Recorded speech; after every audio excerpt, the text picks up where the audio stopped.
Hi, everybody, and welcome to the show. It is Wednesday, November the 12th, and this is Open Mic. I'm Johnny Kane. A lot of good stuff to get into tonight.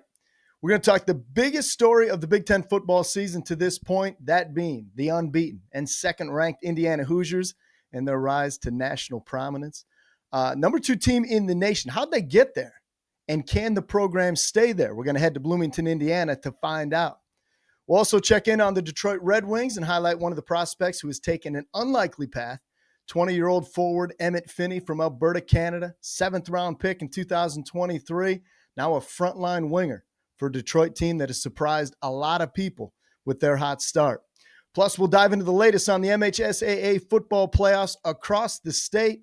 Brackets are set, schedule is out, as teams across Michigan vie for the right to play at Ford Field over Thanksgiving weekend. A somewhat surprising one-sided district final between Romeo and Macomb, Dakota. We'll talk about that game momentarily. That's all coming up on tonight's show here on Open Mic. But joining me to get things started is SportsCaster contributor and Indiana University student Cooper Schoenberg, a sports media major at IU. Hoosiers sitting atop the Big Ten standings at 10-0, 7-0 in conference play, ranked second in the nation, as I mentioned, and a legitimate chance of running the tables in the regular season with just 2 games remaining on the schedule. They've got Wisconsin this weekend at home. Then they travel to in-state rival Purdue in the final game of the regular season a week from Saturday. Cooper, welcome back to the show. What's the vibe like on campus in Bloomington?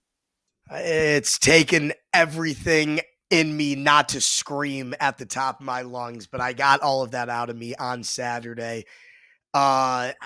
It's electric. I don't even know what else to say. There's like a buzz going around campus. I remember being at the bar on Saturday and all of us saying like, we're done. Like we're down and out. If we lose this game, we are not going out tonight. And it's a Saturday, you're senior, you want to enjoy yourself. But I mean, we were just going to be, at its finest, depressed if we would have lost that game. I mean, we started off hot. It was a bit of a choke, and we had about 10 of our buddies make the trip out to Happy Valley. And, now an infamous picture with one of our friends with his head and his hands on his knees. We had lost all hope, and that final drive takes place. And I can either get into it right now or we can get into it later, but just every single play was just something spectacular after the next. And I remember that first play was a horrible sack where the air got taken out of all of our breaths. And we're like, wow, that's other than a turnover. That's the one thing that cannot happen. And it just built and built and built. And the place erupted. I'm just going to show a video really quick. This is us at the bar. Electric, me hoisting my girlfriend up with all my friends. I mean, she basically did a crowd surf. For the fans listening, you can hear the audio. For people watching, you can see it. But I mean, I don't even know if the audio is going to play, but the place was electric. Electric, man. That's everything. Where was it? Was that at Nick's? Where was This is at Nick's. Good Nick's. Ball knowledge. There you go. This is Nick's, and the place was nuts. There you go. Dude, what a time to be alive. Honestly, like what a time to be alive to witness that. You talk about like the final drive, like, what's getting a lot of run is obviously the final play, Fernando Mendoza to Amar Cooper in the back of the end zone for the go-ahead score. Gus Johnson's on the call. He loses himself. He's out of breath, like the high-pitched, Omar Cooper. Yeah. And some people are critical of the play, but if you listen to like as it builds, and if you've ever done play-by-play, there is you're still a fan of the sport at heart. So it's like, as you get there, sometimes your voice does crack. In trouble! It's out! Touchdown! Wow! Cooper! Unbelievable! Get alive and drove it out! Did he get his foot down? The ruling of the touchdown is under review. Was it theatrical? Was it genuine? I felt like it was. And I just felt like if you were a fan of IU, you probably couldn't hear the call in real time because the bar was pretty noisy. But what's your take? I'll say a couple things.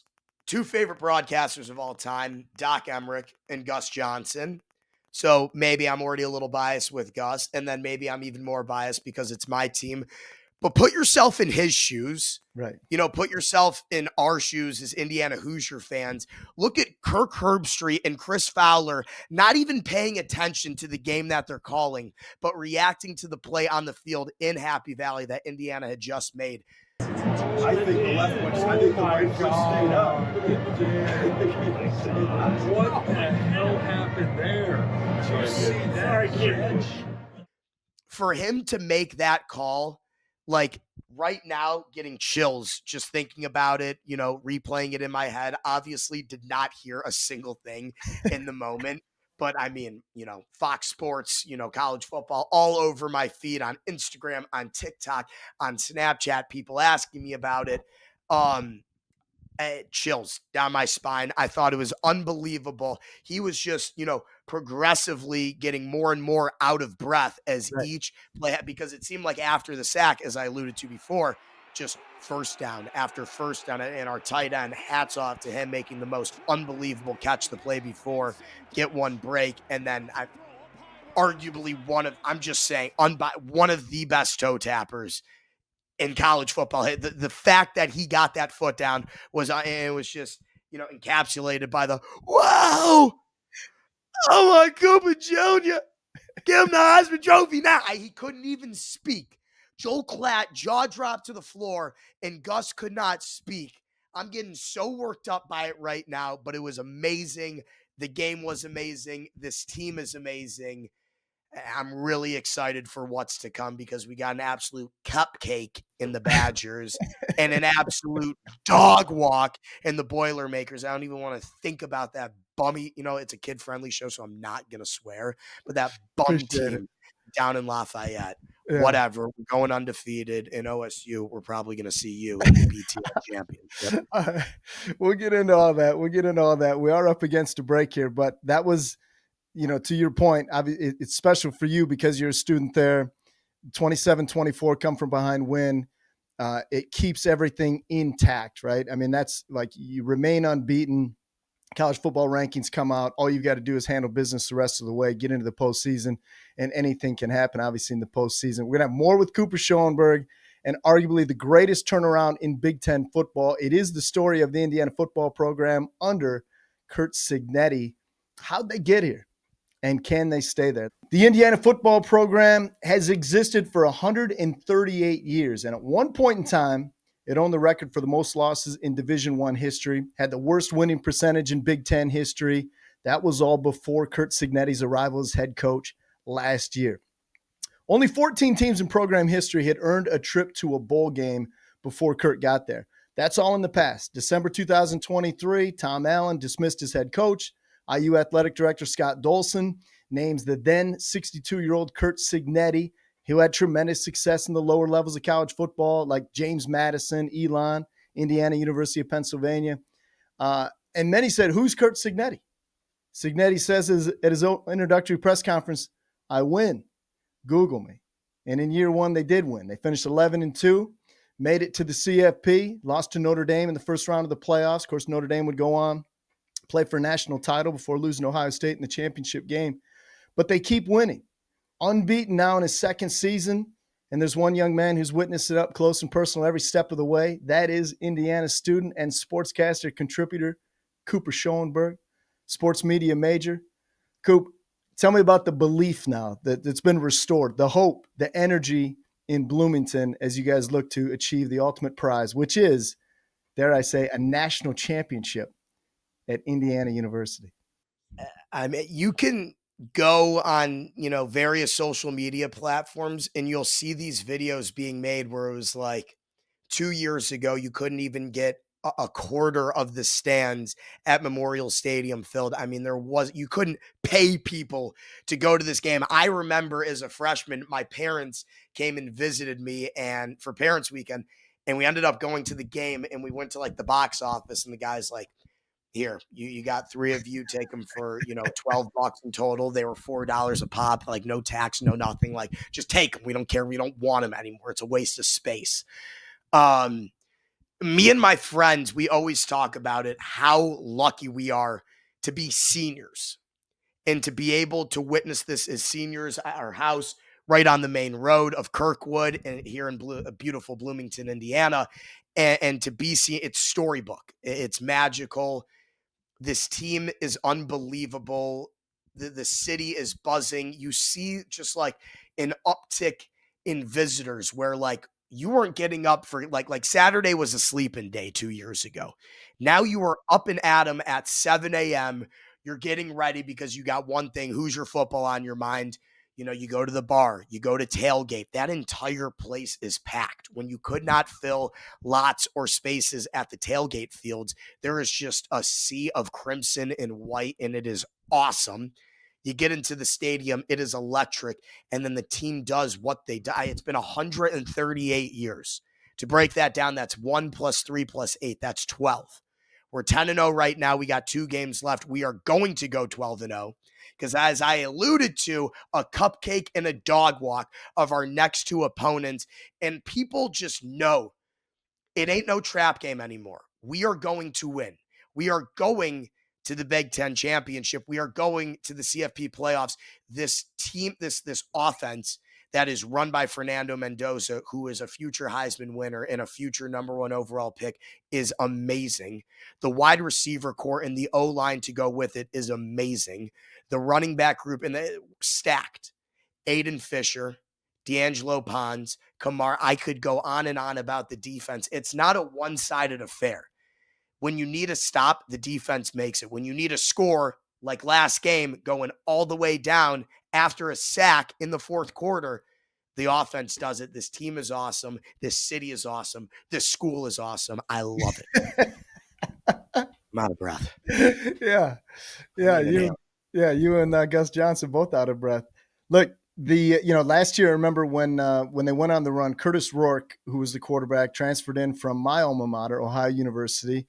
Obviously, led them to prominence before they bowed out to Notre Dame. And you mentioned, so the Cal transfer, Fernando Mendoza, who is going to be, I would assume he's going to be invited to New York as one of the Heisman finalists. I think it's a testament to the current state of college football, where you've got to, like, even Purdue, which, you guys will finish the season against, they have like something like 80 new guys on the roster this season. So with the transfer portal and all of that, Indiana had to overturn the roster of the program that Curt Signetti, inherited from Tom Allen. And so you're able to bring in you have to have competitive play at the quarterback position. Last year they had it with Rourke. This year they have it with Fernando Mendoza. So you say, is this a sustainable model, right? Can you continue to go out and have, have high caliber performance from your skill position, whether it be the running back group, your receivers, or at the quarterback position? But Signetti's been able to do that. Let me ask you about Curt Signetti first and foremost, because I think, like, when I was growing up, and I always liked Indiana. I grew up in Northwest Ohio, always watched Indiana basketball. That obviously, we don't need to explain that that's what that university has typically been known for. But I always liked Bobby Knight, and I had a chance to meet Bobby Knight one time, and I said, I'm going to play for you one day, Coach Knight. It was like, when he's your guy, like when your guy is the face of your university, when you have an outspoken or somewhat brash leader, when he's your guy, you love it, and if he's not your guy, it's like, I don't much care for him. Signetti, in his own way, I don't know if there's anybody more confident than Curt. And he was a relative unknown as far as college football commodities from a head coaching standpoint, because he had done it at all these lower levels. And now he's emerged, he's not a known name like a Brian Kelly, right? Or even like when Urban Meyer went from, Florida to Ohio State, it was a big deal for Ohio State to get a guy like that you totally believed in. And I give credit to the IU administration by saying, if you get it right at the top, and they signed him like 8-year extension, $93 million, a huge pay increase, and makes him one of the highest paid coaches in the FBS. How much as a student, how much do you guys relish the fact that Curt Signetti is the face of your program for the foreseeable future? I think people they really understood what he was all about when he had, his inaugural press conference at the basketball game. Right. And the people in the stands were like, all right, let's hear another, sorry coach yap. And he said, I win, look me up, Google it, whatever. And everybody was like, okay, kind of corny, whatever. And then he goes, we are going to kill Purdue. And everybody, yeah, we're going to kill anybody could kill Purdue. The Groves Falcons, my alma mater, could kill Purdue. Then he said, but I don't just want Purdue. I want Michigan. Yeah. I want Ohio State. Last year he didn't get OSU, but he got Michigan. This year went into Eugene, got the Ducks. Went into Happy Valley, a place that this Hoosier football program has never won. And I believe it was Jenny Taft before the game, or someone before the game interviewed him on the field. And they said, this Hoosier team has never won in Happy Valley. And he just immediately responds with, this team has never played in Happy Valley. Right. The all-time record is 0-0. And you hear something like that and just juice. And she said, her rebuttal was like, you're right, this team is special. They haven't lost. But you said you had some concerns. He goes, there's no concerns right now. Now is the time to execute. And that's exactly what they did. It doesn't matter if you win every game by 1 point. You're going to take a win whatever way you can get it, and he wins. When last year, his first season, you thought, okay, maybe, it's just lucky, just first season luck, and maybe he's going to have a sophomore slump. Well, now we're already better than we were last year. We have a much more impressive resume than we did last year. You're getting these you got Elijah Surratt that came with him from JMU. He's a nation's top receiver. Fernando Mendoza, transferred from Cal, like you said. Now, signing that contract makes us all believe that not only are we going to keep getting transfers, but the recruiting classes are only going to get better. And that is what is going to keep us, sustainable for, the future, where we're going to keep winning because we're going to keep getting these players, and there's no turnover in the coaching staff right now. I love our offensive coordinator, our defensive coordinator. And then Sig just comes up with these schemes and these plans, and he executes. And that is how we win. And the way we keep winning is by him just being a dog, going out there, getting the guys that he wants, like a Fernando Mendoza. And then you just see it, come to fruition. Like, I'm going to make this guy the nation's top quarterback. That's exactly what he is. And now we're the nation's top team. Yeah, no, it's special, man. And I'm happy for you guys. Obviously, probably the majority of our listeners, have an allegiance in the Big Ten to, a program like, Michigan or Michigan State. Obviously I have ties to Ohio State, but like Indiana and Penn State to some degree. Penn State moves on from James Franklin, and they're in, full-fledged what their expectations were. I think they were like a preseason top 3 team, and now they're, be lucky to finish, 500 on the year. And now you see a team like Indiana that has been in the Big Ten before they expanded, and you say, why not? Like, it can happen. Like, Curt Signetti is a unicorn in that he's come into an established program, as we've mentioned a couple of times now. It's been in existence for 138 years. There have been a lot of predecessors to Curt Signetti who had visions, had ideas, had dreams of what they can make this program. He's been the only one to lift a Hoosiers football program to number 2 in the nation. And because of the way the schedule shakes out, because of expansion, they don't play Ohio State in the regular season. So you could say, is that unfortunate or fortunate? Well, they could go unbeaten in the regular season and would get Ohio State, as long as Ohio State takes care of its business down the stretch, in a Big Ten championship game. I think which would be played at Lucas Oil Stadium in Indianapolis. And I know Buckeyes fans travel really well, but we already got our tickets. We're going to travel better. Of course you do. I bet those weren't $4 a pop. Nope. But that'll be amazing if they can do it. Hoosiers have won the conference twice in its history, but not since 1967, I believe. So I have to check that, but I'm pretty sure it's been a long time since Indiana's called it a long time. Yeah, let's just call it a long time before you and I were in existence.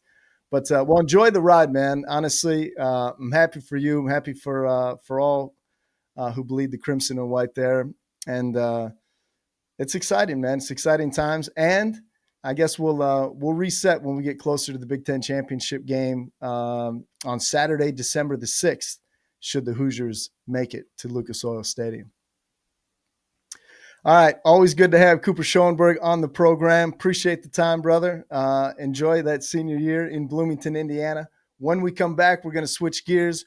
We're going to talk Detroit Red Wings hockey. and one of the up-and-comers who has joined the front line. One of our new SportsCaster contributors joins the show next here on Open Mic.